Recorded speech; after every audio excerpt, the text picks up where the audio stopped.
took so long, but we fought on and on. One more fighting song,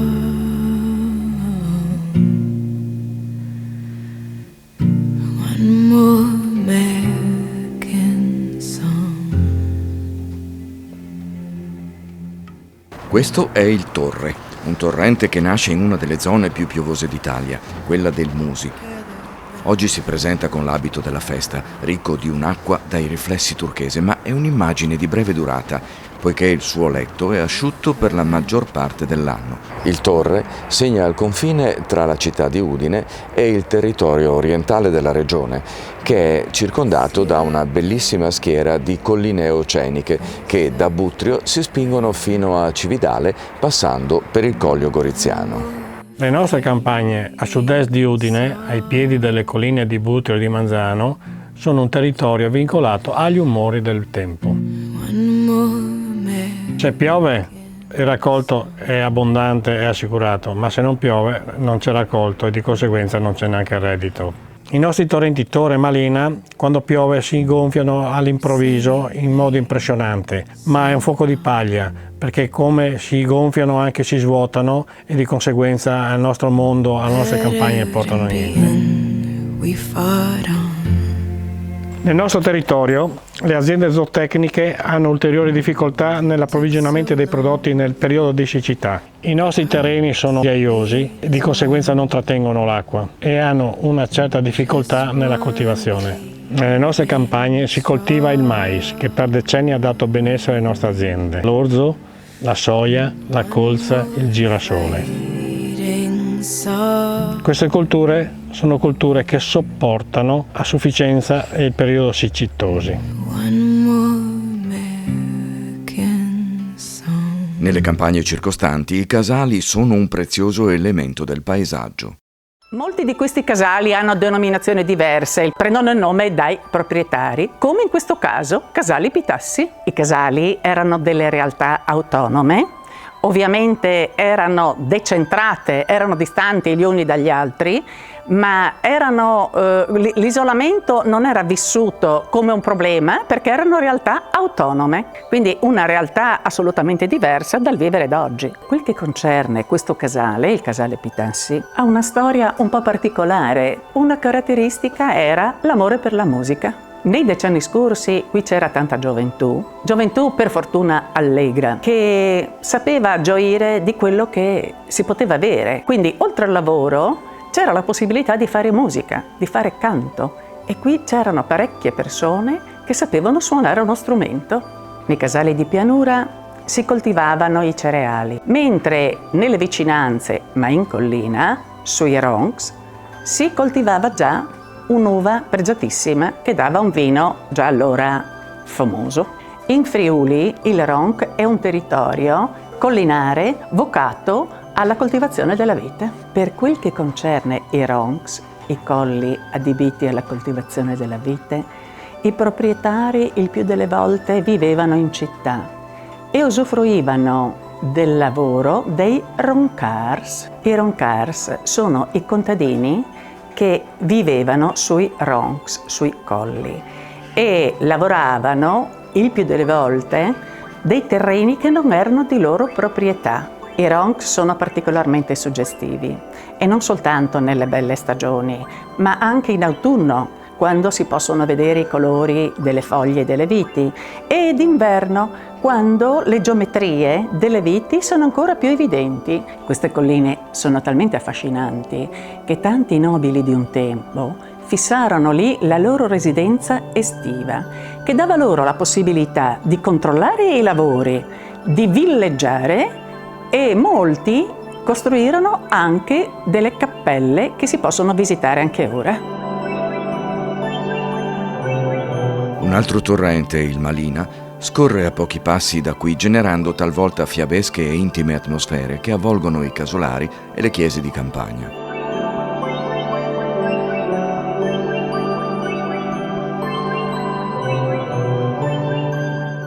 In primavera i campi di questa zona si tingono del magnetico e misterioso colore del colza, il giallo intenso che non passa certo inosservato, uno spicchio di sole che illumina lo sguardo anche nelle giornate buie e piovose. Assieme al giallo del colza, il rosso dei papaveri offre davvero un affascinante colpo d'occhio, soprattutto nei contrasti con un cielo limpido e colorato e con i cromatismi dei 1000 fiori umidi che punteggiano le capezzaglie.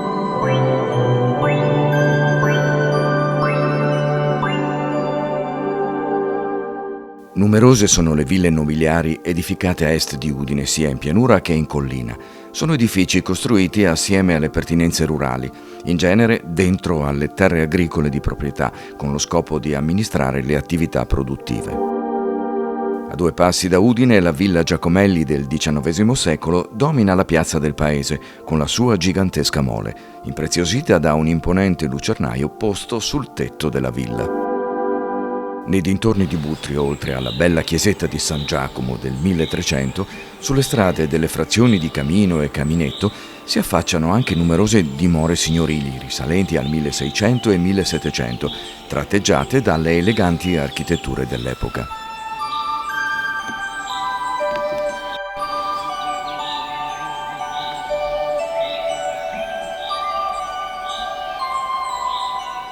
A Caminetto è ben conservato un antico borgo rurale, probabilmente del 1200, che evoca tutta la sua storia, nonostante i numerosi rimaneggiamenti e i passaggi di proprietà tra i nobili che si sono succeduti nelle varie epoche.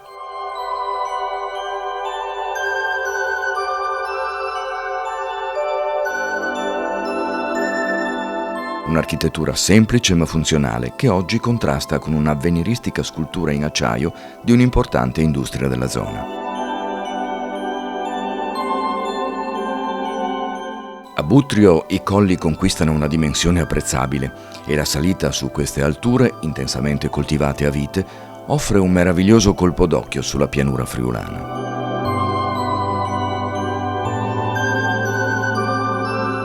Sono i colli orientali del Friuli, un territorio armonioso, un affascinante palcoscenico sul quale si possono ammirare le intricate geometrie dei famosi vigneti che generano l'eccellenza dei vini friulani.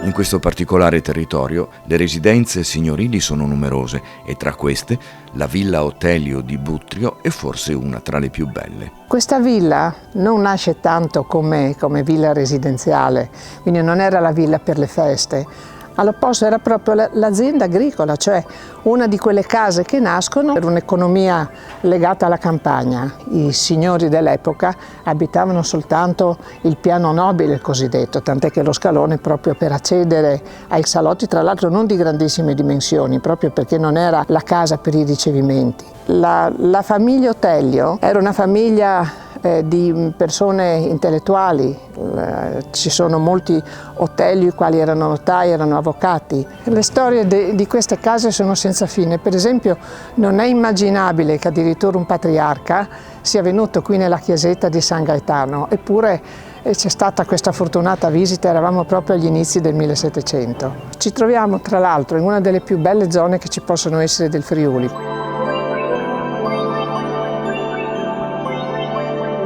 Gli Otelio abitano questa casa nel Settecento ma anche nell'Ottocento. Tra i personaggi simpatici c'è un certo Lodovico della famiglia Otelio, il quale è diventato sindaco a Predamano, si è innamorato sembra pazzamente di una fanciulla però non di nobile lignaggio. Fatto sta, sto pover'uomo si ammala di cancro alla gola, era un forte fumatore e si consola negli ultimi anni facendosi fumare in faccia il fumo del sigaro dal suo fattore.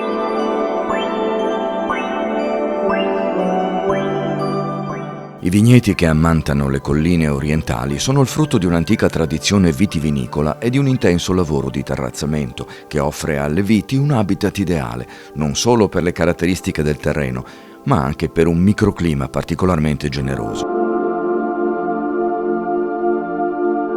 Le Alpi Giulie chiudono la porta ai venti freddi del nord, ma lasciano comunque alle viti la freschezza e l'umidità necessarie, che si mescolano alla ventilazione più calda e asciutta delle correnti che provengono dall'Adriatico.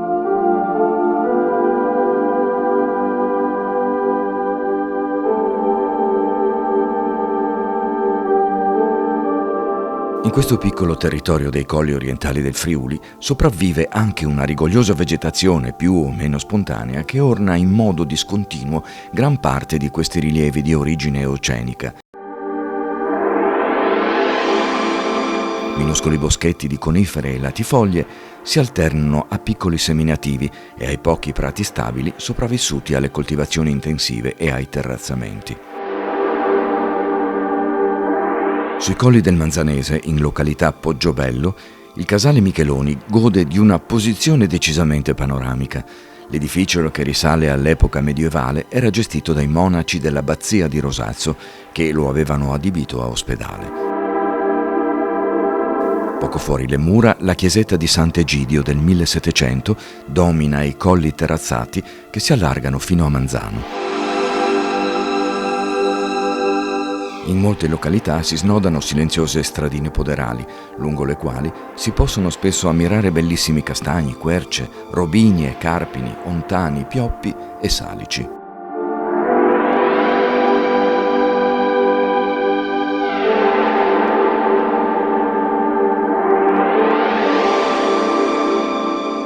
La millenaria abbazia di Rosazzo, dalle origini incerte, sorge isolata e fortificata sopra un colle che domina la pianura e dal quale si possono ammirare a semicerchio i profili delle Alpi Carniche e Giulie, in un intimo silenzio che invita alla riflessione e alla meditazione. La chiesa, dedicata a San Pietro Apostolo, mostra interessanti affreschi del 1500.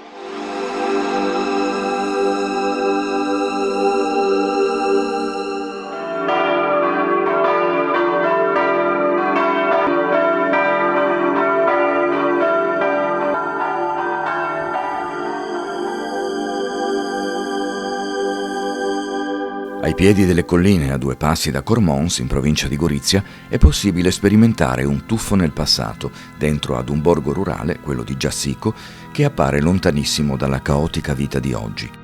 Il silenzio della sua piazzetta, quasi sempre deserta, i fiori che ornano le finestre di numerose abitazioni e i suoi muri di pietra arenaria, dalle tonalità terrigne, offrono un suggestivo incontro con un'architettura semplice e raffinata per l'armonia dei volumi.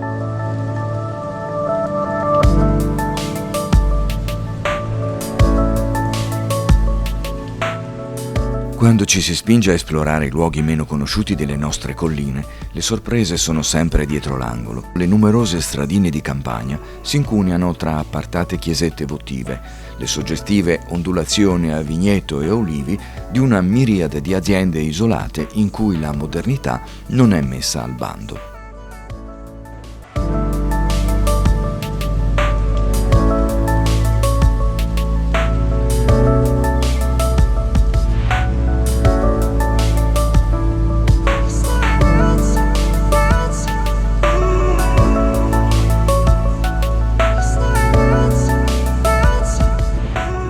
Il medievale castello di Trussio, che dal 1200 si affaccia al sud Olegna, annuncia la vicinanza del Collio, questo splendido territorio collinoso di confine che è patria di alcuni tra i migliori vini del mondo.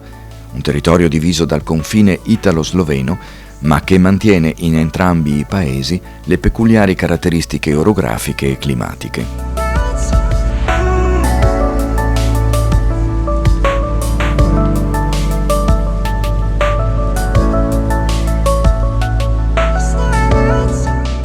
Cormons è il centro culturale di stampo asburgico e mitteleuropeo di questa porzione di terra friulana in prossimità di Gorizia.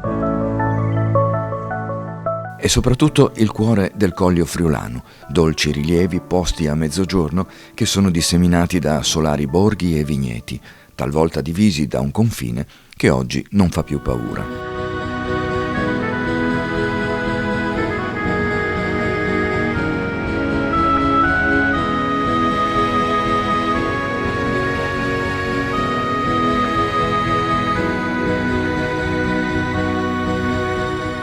Il paesaggio del Collio è caratterizzato dai profili delle colline di media altezza, che sono interrotti a fil di cielo dalle sagome delle aziende vitivinicole con le loro cantine e i ricoveri degli attrezzi.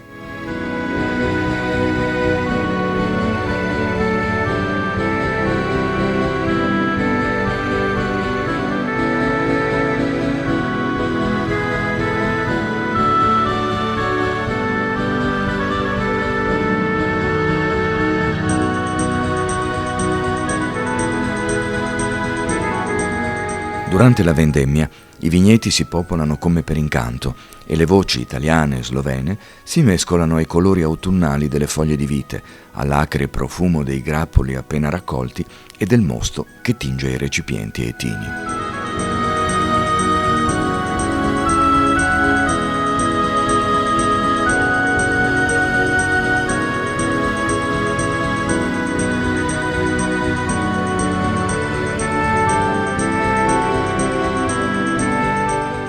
Alle spalle di Cormons, proprio sul versante nord-est del Monte Quarin, dove sorgeva una vecchia polveriera, si estende il bosco di Plessiva, che è stato trasformato in parco naturale ricreativo su una superficie di circa 30 ettari. Castagni, robini e querce sono le essenze che si incontrano con maggiore frequenza.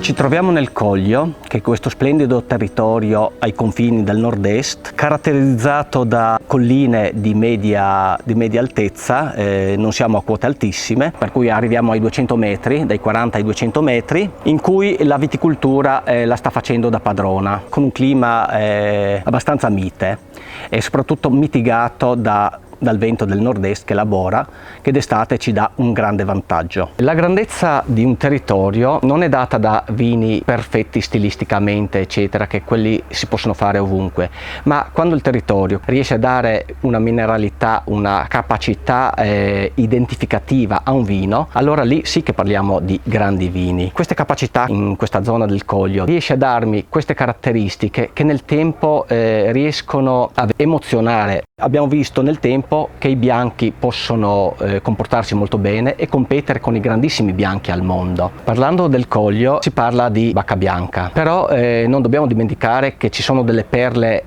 rosse enologiche fantastiche che nel tempo si sono fatte valere. Se un territorio riesce a fare dei grandi bianchi, lavorando bene si riescono a fare anche dei rossi importanti, soprattutto per la finezza e l'eleganza che questi riescono ad avere.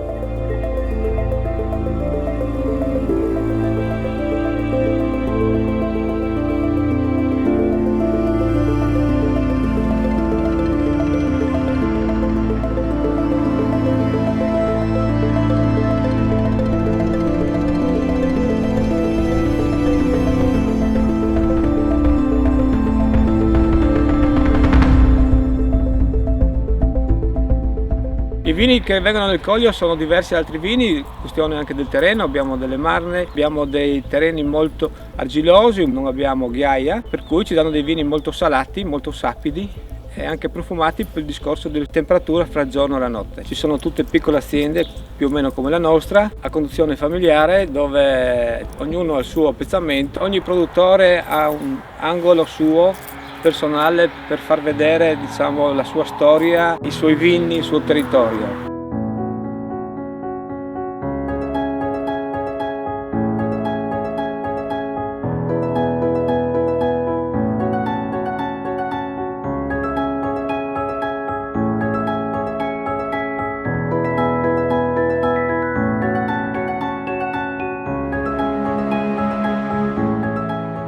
Dai colli goriziani verso nord si intravedono i rilievi meno marcati che fanno corona a Cividale.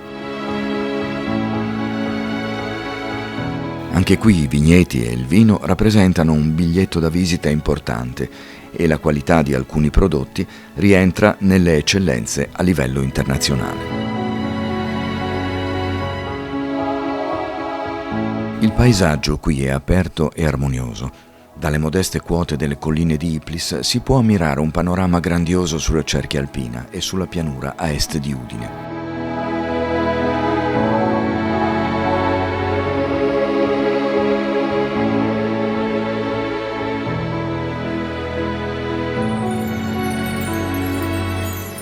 Nel punto più alto di questo complesso sistema orografico sorge l'affascinante e originale Villa Castello di Rocca Bernarda, facilmente identificabile per le sue torri circolari, per la tinta rossastra dei suoi muri e per la stupenda posizione dominante sopra le rigorose campiture dei vigneti.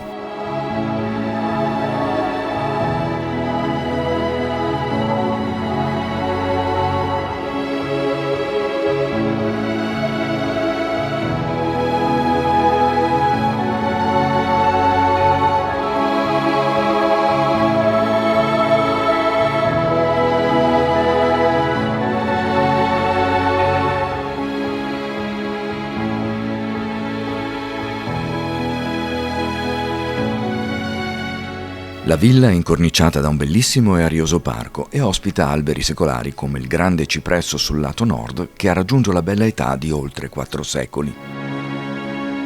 L'edificio appartenente al feudo aquileiese fu edificato nel 1500, mentre la chiesetta dedicata a San Bernardo risale a metà del 1600.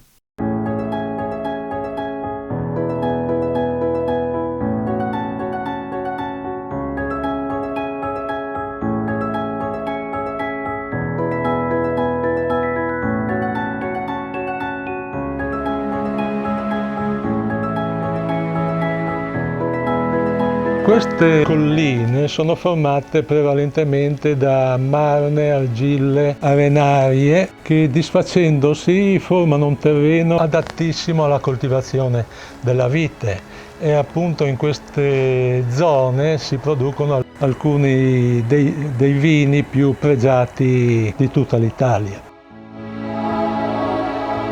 La silenziosa e defilata valle dello Iudrio, che segna il confine con la Slovenia, è a 2 passi da Iplis, Prepotto e Premariacco.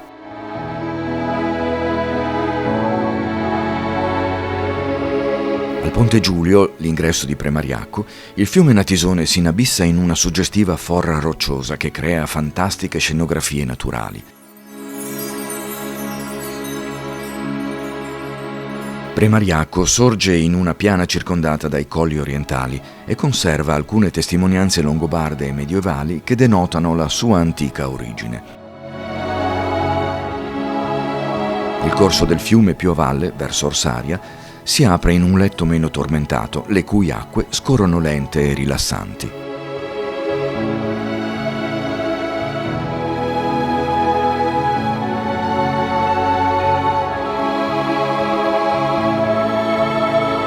A fianco della cinquecentesca chiesetta di San Silvestro è ancora visibile, seppure restaurata, la casa medievale della Confraternita dei Battuti.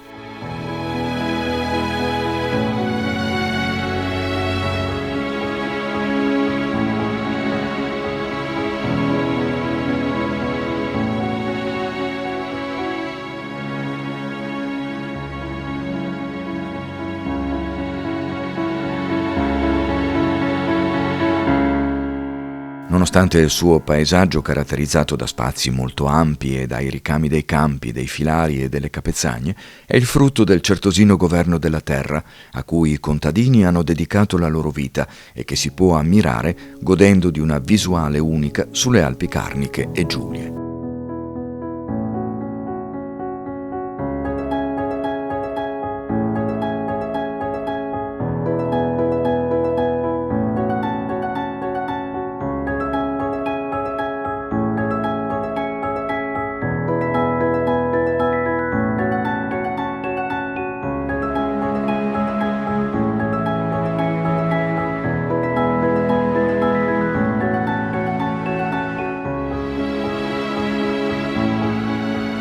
I colli orientali del Friuli sono le colline, già il nome lo dice, che sono le colline orientali a ridosso del confine con la Slovenia. Il tessuto economico di questo territorio collinare è rappresentato da una miriade di piccole aziende vitivinicole che sono l'ossatura dell'economia agricola di questa zona.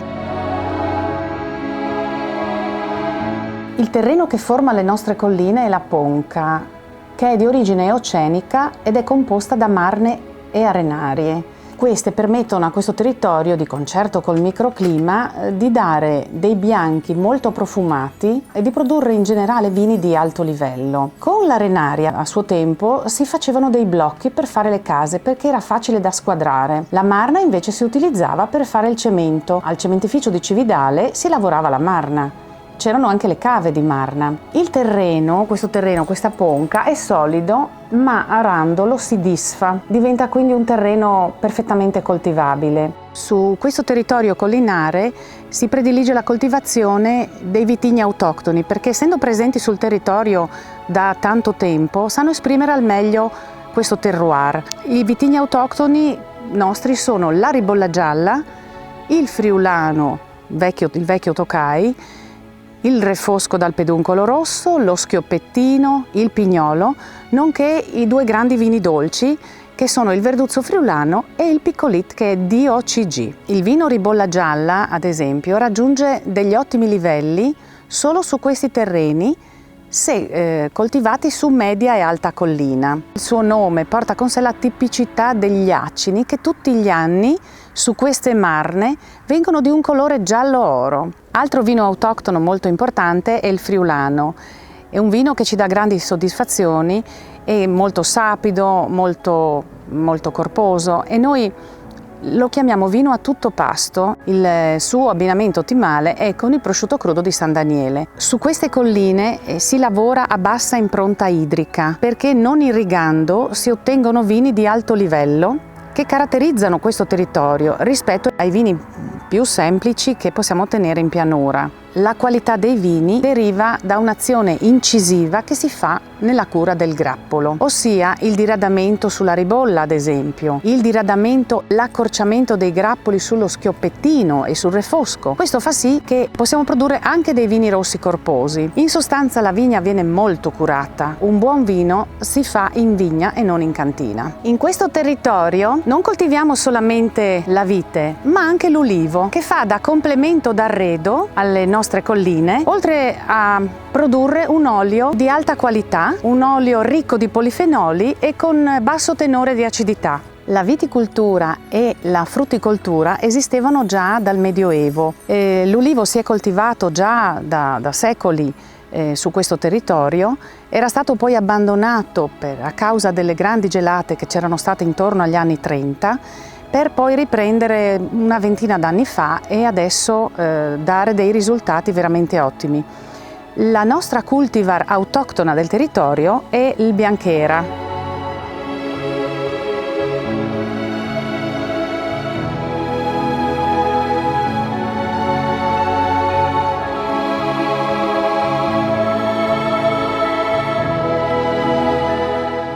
Le colline orientali hanno un'altezza compresa tra i 100 e i 350 metri.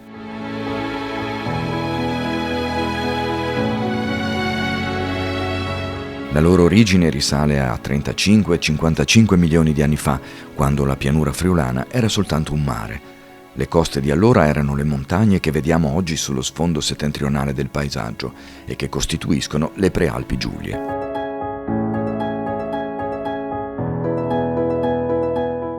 In questa imponente laguna si sono depositate nel corso dei millenni tonnellate di particelle e minerali che piano piano hanno dato vita a delle vere e proprie colline sottomarine di argille e arenarie che sono emerse come per incanto al ritiro del mare.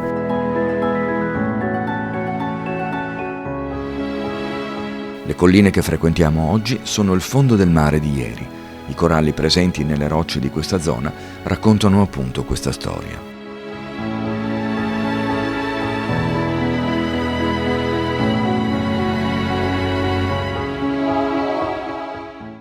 Il Bosco Romagno, situato tra Cividale e Cormons, deve il suo toponimo ai cavalieri longobardi che in questa zona, particolarmente importante dal punto di vista strategico e difensivo, tra il VI e l'VIII secolo difendevano i confini di allora dagli attacchi degli Slavi e degli Avari.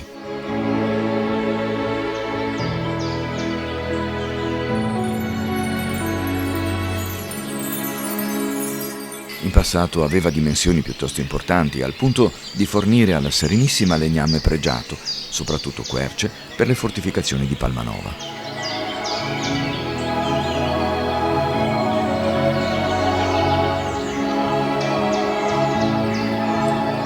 Anche alla vigilia del secondo conflitto mondiale, il Bosco Romagno è stato utilizzato per fini militari con la realizzazione di una grande polveriera, di cui ancora oggi si osservano i resti. Strade interne, piazzole di cemento, ripari, porzioni di casematte.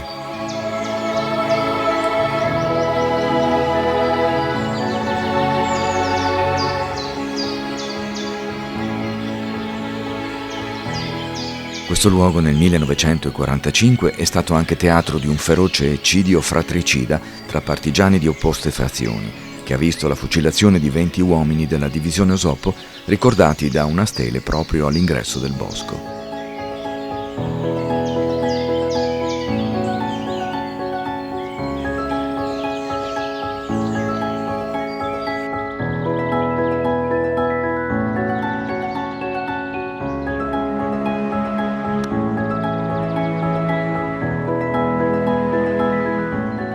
partire dagli anni 50, l'azienda regionale delle foreste ha trasformato il parco di 53 ettari in questo piccolo patrimonio naturalistico che fa il paio con quello poco distante di Plessiva.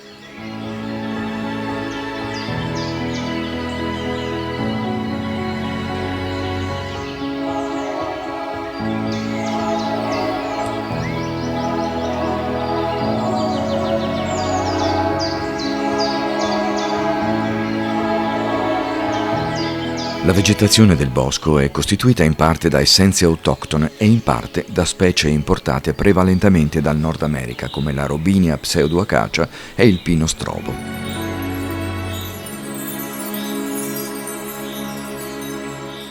Tra le specie erbacee sono frequenti le viole, gli anemoni, le primule, le pervinche, i ranuncoli, il pungitopo, la veronica, le felci e altri bellissimi rappresentanti del colorato mondo dei fiori che si possono ammirare all'interno di questo piccolo tesoro forestale.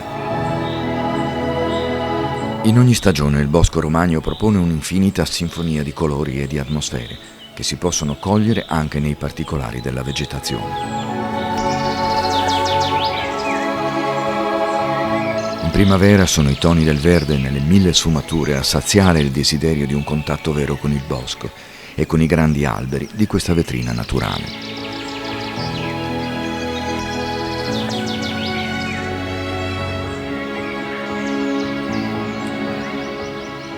Quando il silenzio pervade le chiome di questi giganti, i minuscoli torrenti del Bosco Romagno diffondono le note di un arcaico brusio generato dai piccoli salti e dalle pietre incastonate negli alvei superficiali, un rumore delicato che talvolta si confonde, soprattutto in primavera, con l'incredibile concerto degli uccelli che qui trovano un riparo sicuro.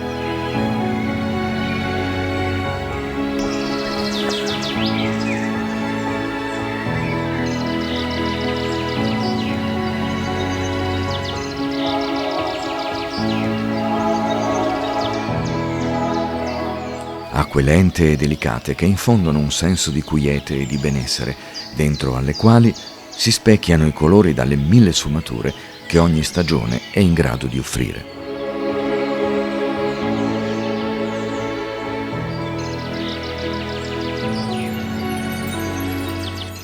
Anche le luci che trafiggono le chiome degli alberi creano un meraviglioso spettacolo di ombre che accentua il senso di sacralità di questo luogo, dove tutto è regolato da meccanismi biologici di grande precisione.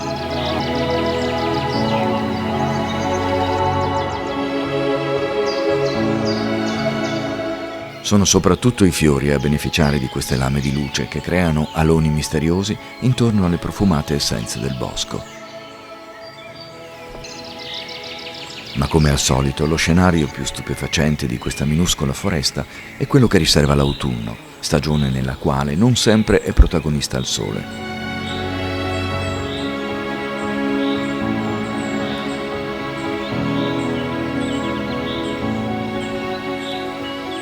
Colori che sembrano vivere di luce propria e che si propagano sul tappeto foglioso in un continuo gioco di contrasti.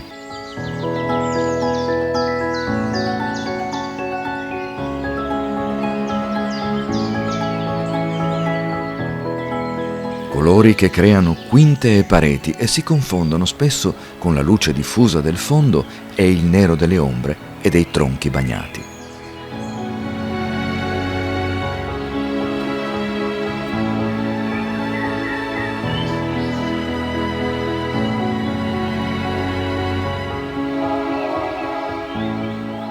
Anche nelle giornate umide e meno luminose, le piante sembrano dischiudere una riserva di colore intensa che si accende tra la rugiada e le gocce di pioggia.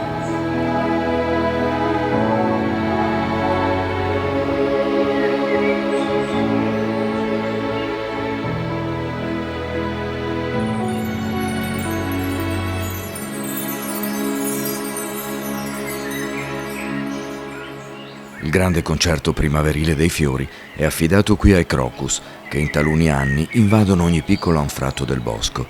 È un'incredibile sensazione di forza e di energia che si trasmette a tutti i colli del Friuli orientale, alle sue atmosfere, ai suoi paesaggi e naturalmente ai suoi solari vigneti.